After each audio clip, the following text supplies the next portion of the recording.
Mama kwa ba hai Xposed GHFM Ben Bros. But you subscribe no bin so nyabe. Asem bi eba me de mi hu ni yie. Na asem we makasa Ghana for ye hwe yie. Ya hwe yie ye hu ni yie. There is what we call an ethnic tension brewing. Ya kase ethnic tension a sabe mi fiha no eya bebo Ghana kroi. Na ene no me pese ye delve into kakra nyama bi esisi. Ba me de menti ase ohene baako a ofuele ethnic division a me hu ne motive eno na menti ase no ye obi bese menti ase ye friend say Dormaahene osagefo nsem bia okeka ni niam bia oye no me dwen ho a I can't take far because the way all part you see when we come to the constitution. What do you mean ba? Answer na me real constitution no yen ko tie video no kan ye ba ma kirem yen ko mra. Akan wa ya na Ghana ko wa ji ti ma no so. Otumfour wa ya man kene sa Otumfour man ni. Otumfour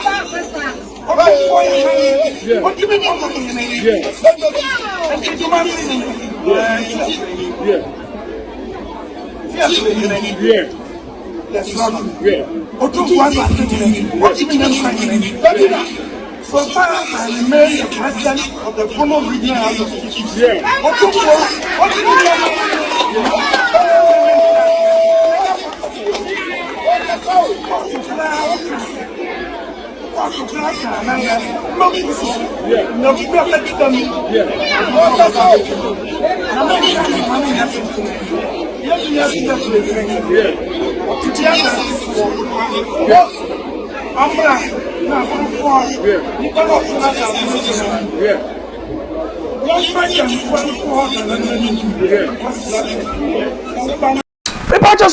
A very deadly statement.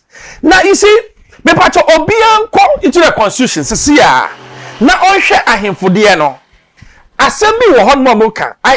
Constitution say the Asante Hene, the paramount chiefs and the rest. Constitution will say the Asante Hene, or not the first, and say the paramount chief and the rest. Constitution now who or sergeant for who you judge, you know that is what it says. Me who hatred you want to change the constitution of Ghana. What is your problem? Constitution, the premise of the constitution so said the Ashanti kingdom no above the paramountcy. And then Asante is above paramountcy. Who now we are paramount chief? Asante is above paramountcy. It's in the constitution is the Asante Hene, the paramount chief and others. It means why distinct. But this man keeps on going on and on and on. Who told you Asante Hene can't what?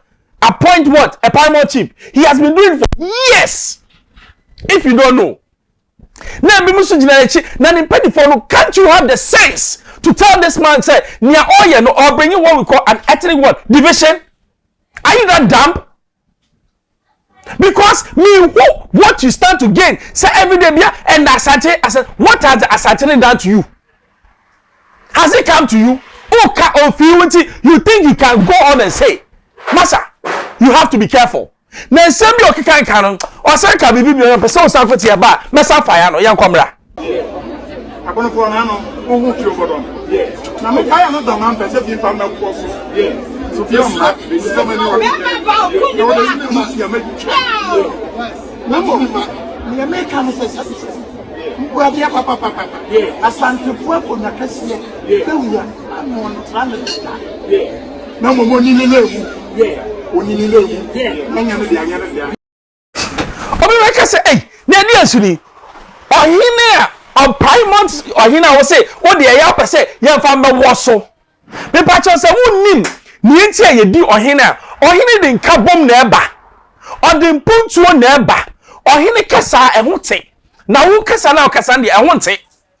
There be no osa lie bi. Me de me hu say ma sa o de ye ba wo kasa ehunte a ohini muwa ugina we mu na say ye family wo so hwe Ghana we are no more in the war times ye present ye bedidi Otumfour ho no niema wayama asanteman no menye sources why you have. I'm telling you. Obi a Otumfour single-handedly. I say I want to what build a Otumfour. This is a man with what vision. And young man na sabi Obi Koswa nene ya. This full of hatredness should stop. Dormaahene bato jai, why be a jai? Na de bia e no Otumfour yode. Otumfour e de ben pa no ayo.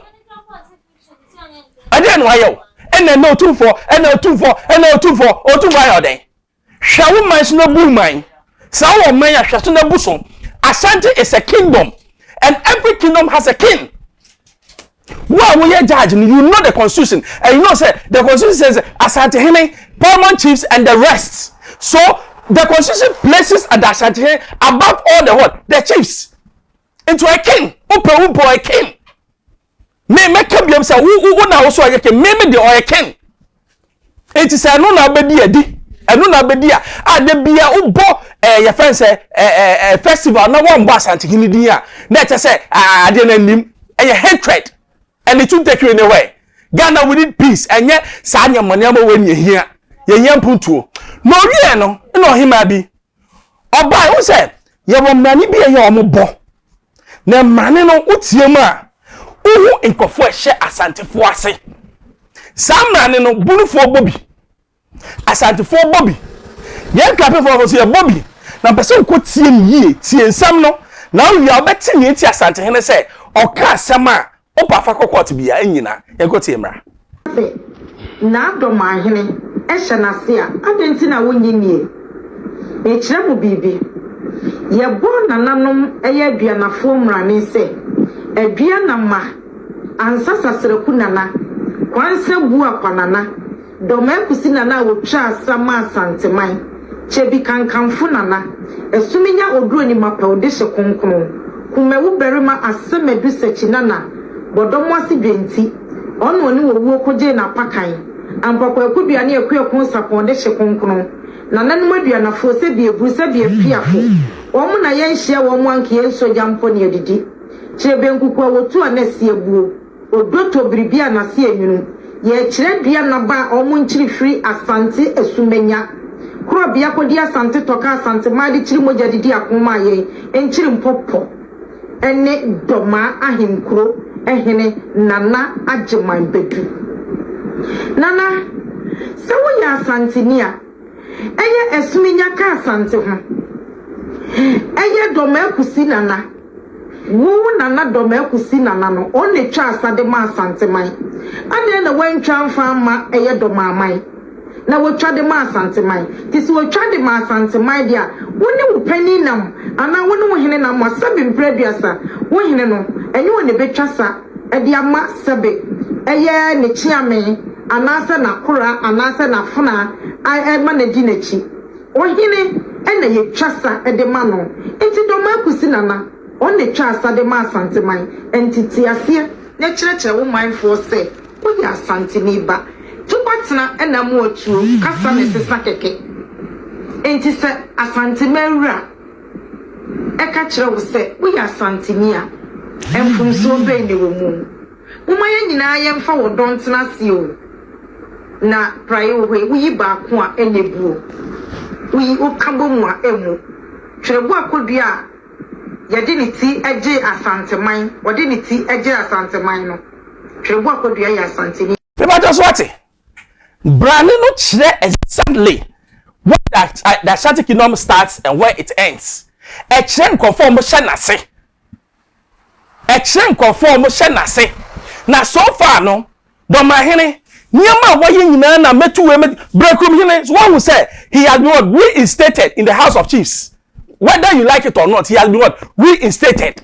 Because your friends abakwa semia brekum for almost Asante for ase. Ebia unim na unim, but even your uncle was swearing to the Asante kingdom. Who buy now so yes sir.